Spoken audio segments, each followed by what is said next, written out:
بسم الله الرحمن الرحيم. ياسين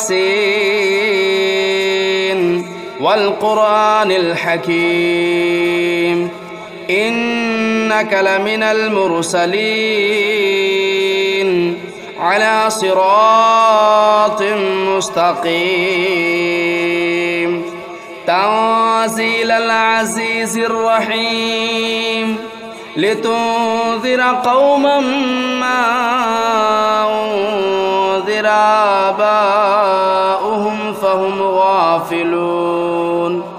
لقد حق القول على أكثرهم فهم لا يؤمنون إنا جعلنا في أعناقهم أغلالا فهي إلى الأذقان فهم مقمحون وجعلنا من بين أيديهم سدا ومن خلفهم سدا فأغشيناهم فهم لا يبصرون وسواء عليهم أنذرتهم أم لم تنذرهم لا يؤمنون إنما تنذر من اتبع الذكر وخشي الرحمن بالغيب فبشره بمغفرة وأجر كريم إنا نحن نحيي الموتى ونكتب ما قدموا وآثارهم وكل شيء أحصيناه في إمام مبين واضرب لهم مثلا أصحاب القرية إذ جاءها المرسلون إذا أرسلنا إليهم اثنين فكذبوهما فعززنا بثالث فقالوا إنا إليكم مرسلون قالوا ما أنتم إلا بشر مثلنا وما أنزل الرحمن من شيء إن أنتم إلا تكذبون قالوا ربنا يعلم إنا إليكم لمرسلون وما علينا إلا البلاغ المبين قالوا إنا تطيرنا بكم لئن لم تنتهوا لنرجمنكم وليمسنكم منا عذاب أليم قالوا طائركم معكم أئن ذكرتم بل أنتم قوم مسرفون وجاء من أقصى المدينة رجل يسعى قال يا قوم اتبعوا المرسلين اتبعوا من لا يسألكم أجرا وهم مهتدون وما لي لا أعبد الذي فطرني وإليه ترجعون أتخذ من دونه آلهة إن يردني الرحمن بضر لا تغن عني شفاعتهم شيئا ولا ينقذون إني إذا لفي ضلال مبين إني آمنت بربكم فاسمعون قيل ادخل الجنة قال يا ليت قومي يعلمون بما غفر لي ربي وجعلني من المكرمين وما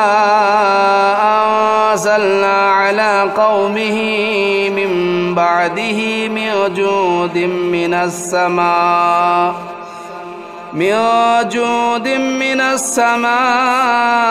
وما كنا منزلين إن كانت إلا صيحة واحدة فإذا هم خامدون يا حسرة على العباد ما يأتيهم من رسول إلا كانوا به يستهزئون ألم يروا كم أهلكنا قبلهم من القرون أنهم إليهم لا يرجعون وإن كل لما جميع لدينا محضرون وآية لهم الأرض الميتة أحييناها وأخرجنا منها حبا فمنه يأكلون وجعلنا فيها جنات من نخيل وأعناب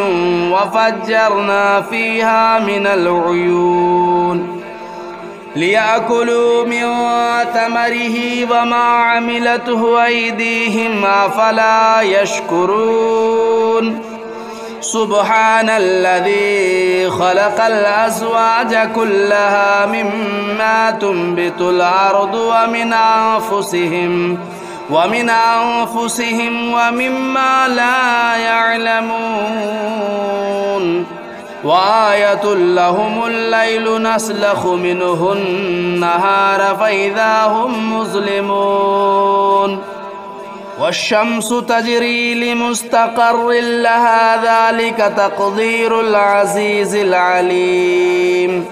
والقمر قدرناه منازل حتى عاد كالعرجون القديم لا الشمس ينبغي لها أن تدرك القمر ولا الليل سابق النهار وكل في فلك يسبحون وآية لهم أنا حملنا ذريتهم في الفلك المشحون وخلقنا لهم من مثله ما يركبون وإن نشأ نغرقهم فلا صريخ لهم ولا هم ينقذون إلا رحمة منا ومتاعا إلى حين وإذا قيل لهم اتقوا ما بين أيديكم وما خلفكم لعلكم ترحمون وما تأتيهم من آية من آيات ربهم إلا كانوا عنها معرضين وإذا قيل لهم أنفقوا مما رزقكم الله قال الذين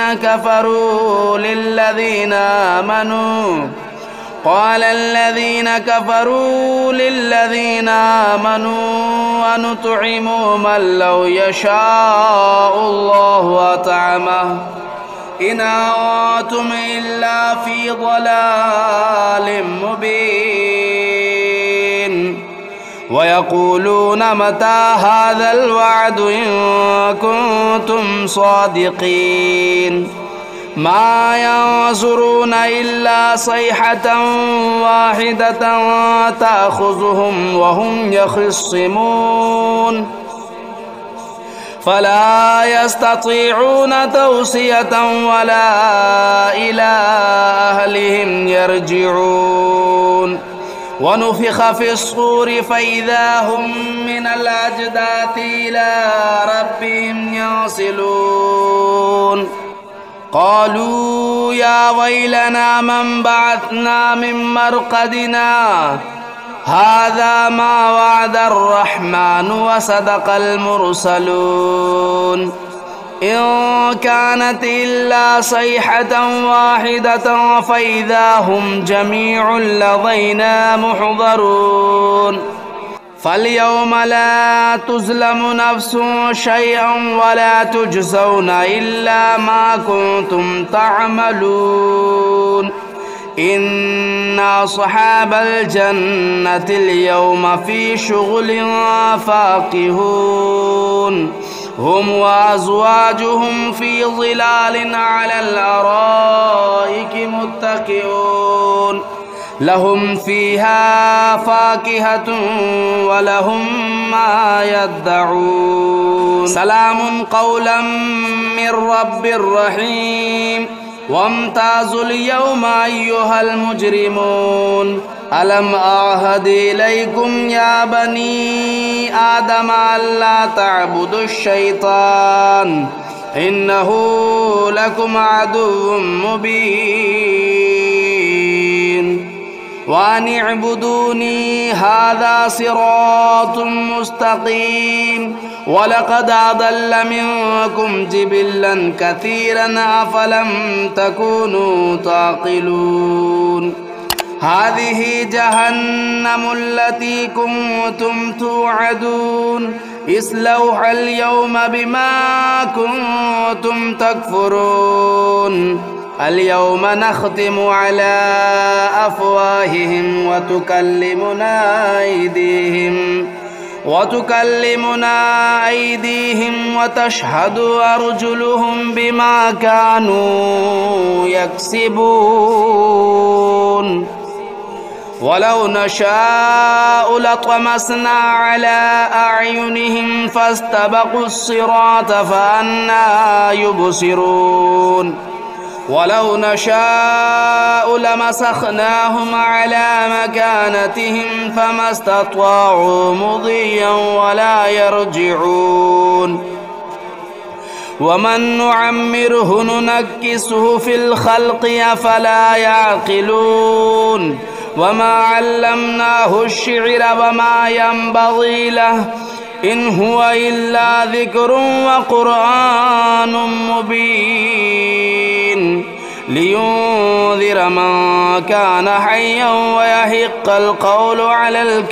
الكافرين أولم يروا أنا خلقنا لهم مما عملت أيدينا أنعاما فهم لا مالكون وذللناها لهم فمنها ركوبهم ومنها يأكلون ولهم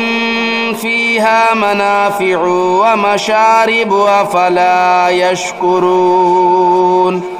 واتخذوا من دون الله آلهة لعلهم ينصرون لا يستطيعون نصرهم وهم لهم جند محضرون فلا يحزنك قولهم إنا نعلم ما يسرون وما يعلنون أولم ير الإنسان أنا خلقناه من نطفة فإذا هو خصيم مبين وضرب لنا مثلا ونسي خلقه قال من يحيي العظام وهي رميم قل يحييها الذي أنشأها أول مرة وهو بكل خلق عليم الذي جعل لكم من الشجر الأخضر نارا فإذا أنتم منه توقدون أوليس الذي خلق السماوات والأرض بقادر على أن يخلق مثلهم بلى وهو الخلاق العليم إنما أمره إذا أراد شيئا أن يقول له كن فيكون فسبحان الذي بيده ملكوت كل شيء وإليه ترجعون بسم الله الرحمن الرحيم الرحمن علم القرآن خلق الإنسان علمه البيان الشمس والقمر بحسبان والنجم والشجر يسجدان والسماء رفعها ووضع الميزان ألا تطغوا في الميزان وأقيموا الوزن بالقسط ولا تخسروا الميزان والأرض وضعها للأنام فيها فاكهة والنخل ذات الأكمام والحب ذو العصف والريحان فبأي آلاء ربكما تكذبان خلق الإنسان من صلصال كالفخار وخلق الجان من مارج من نار فبأي آلاء ربكما تكذبان رب المشرقين ورب المغربين فبأي آلاء ربكما تكذبان مرج البحرين يلتقيان بينهما برزخ لا يبغيان فبأي آلاء ربكما تكذبان يخرج منهما اللؤلؤ والمرجان فبأي آلاء ربكما تكذبان وله الجوار المنشآت في البحر كالأعلام فبأي آلاء ربكما تكذبان كل من عليها فان ويبقى وجه ربك ذو الجلال والإكرام فبأي آلاء ربكما تكذبان يسأله من في السماوات والأرض كل يوم هو في شأن يسأله من في السماوات والأرض كل يوم هو في شأن فبأي آلاء ربكما تكذبان سنفرغ لكم أيها الثقلان فبأي آلاء ربكما تكذبان يا معشر الجن والإنس إن استطعتم أن تنفذوا من أقطار السماوات والأرض فانفذوا لا تنفذون إلا بسلطان فبأي آلاء ربكما تكذبان يرسل عليكما شواظ من نار ونحاس فلا تنتصران فبأي آلاء ربكما تكذبان فإذا انشقت السماء فكانت وردة كالدهان فبأي آلاء ربكما تكذبان فيومئذ لا يسأل عن ذنبه إنس ولا جان فبأي آلاء ربكما تكذبان يعرف المجرمون بسيماهم فيؤخذوا بالنواصي والأقدام فبأي آلاء ربكما تكذبان هذه جهنم التي يكذب بها المجرمون يطوفون بينها وبين حميم آن فبأي آلاء ربكما تكذبان ولمن خاف مقام ربه جنتان فبأي آلاء ربكما تكذبان ذواتا أفنان فبأي آلاء ربكما تكذبان فيهما عينان تجريان فبأي آلاء ربكما تكذبان فيهما من كل فاكهة زوجان فبأي آلاء ربكما تكذبان متكئين على فرش بطائنها من استبرق وجنى الجنتين دان فبأي آلاء ربكما تكذبان فيهن قاصرات الطرف لم يطمثهن إنس قبلهم ولا جان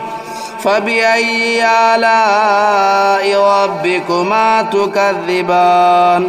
كأنهن الياقوت والمرجان فبأي آلاء ربكما تكذبان هل جزاء الإحسان إلا الإحسان فبأي آلاء ربكما تكذبان ومن دونهما جنتان فبأي آلاء ربكما تكذبان مدهامتان فبأي آلاء ربكما تكذبان فيهما عينان نداختان فبأي آلاء ربكما تكذبان فيهما فاكهة والنخل والرمان فبأي آلاء ربكما تكذبان فيهن خيرات حسان فبأي آلاء ربكما تكذبان حور مقصورات في الخيام فبأي آلاء ربكما تكذبان لم يطمثهن إنس قبلهم ولا جان فبأي آلاء ربكما تكذبان متكئين على رفرف خضر وبخري حسان فبأي آلاء ربكما تكذبان تبارك اسم ربك ذو الجلال والإكرام بسم الله الرحمن الرحيم تبارك الذي بيده الملك وهو على كل شيء قدير الذي خلق الموت والحياة ليبلوكم أيكم أحسن عملا وهو العزيز الغفور الذي خلق 7 سماوات طباقا ما ترى في خلق الرحمن من تفاؤت فارجع البصر هل ترى من فتور ثم ارجع البصر كرتين ينقلب إليك البصر خاسئا وهو حسير ولقد زينا السماء الدنيا بمصابيح وجعلناها رجوما للشياطين وأعتدنا لهم عذاب السعير وللذين كفروا بربهم عذاب جهنم وبئس المصير إذا ألقوا فيها سمعوا لها شهيقا وهي تفور تكاد تميز من الغيظ كلما ألقي فيها فوج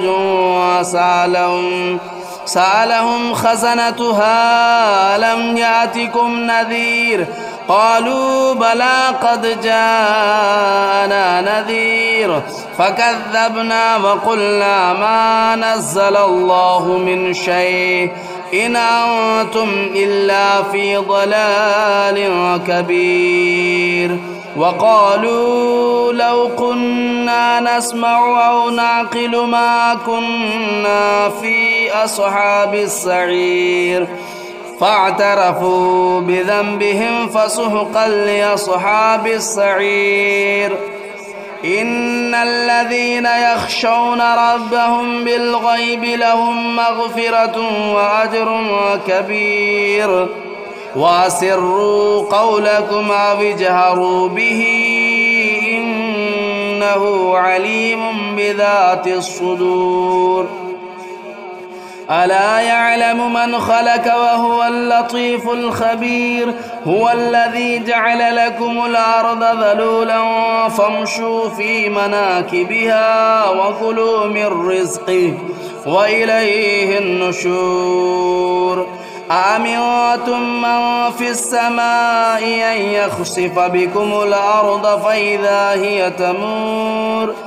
أم أمنتم من في السماء أن يرسل عليكم حاصبا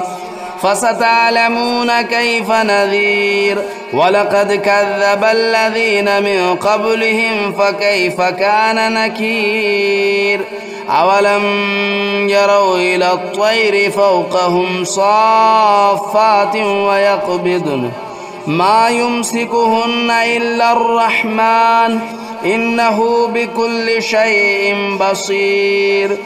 أمن هذا الذي هو جند لكم ينصركم من دون الرحمن